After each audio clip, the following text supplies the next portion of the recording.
साबिक हुकूमत के खिलाफ सोई साजिश नहीं हुई। कौमी सलामती कमेटी इजलास में खुफिया अदारों ने भी तस्दीक की, किसी साजिश के सबूत नहीं मिले। शेख रशीद का बैरूनी मुरास्ते से मुतालिक बयान दुरुस्त नहीं, तर्जुमान पाक फौज ने एक बार फिर वाज़ेह कर दिया।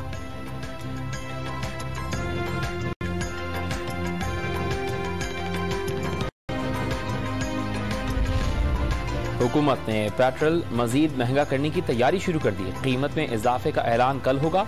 IMF की शराइत पर हुकूमत का इनकम टैक्स छूट पर नजरसानी पर गौर।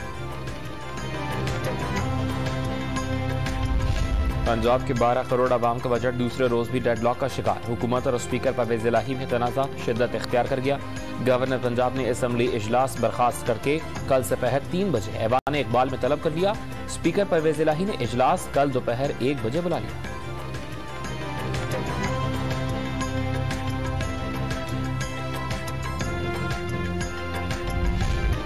वज़ीर आला पंजाब की लाहौर में मलका बरतानिया की सालगिरह की तकरीब में शिरकत। हमजा शहबाज शरीफ ने बरतानवी हाई कमिश्नर के साथ सालगिरह का केक काटा। वज़ीर आला पंजाब का मलका एलिज़ाबेथ के लिए नेक ख्वाहिशात का इज़हार।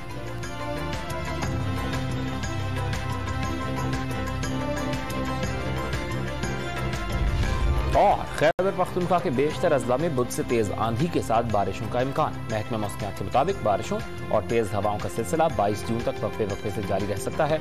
PDA में खैबर पख्तूनख्वा ने जिले इंतजामिया और मुताल्लिका इदारों को मुरासला इरसाल कर दिया।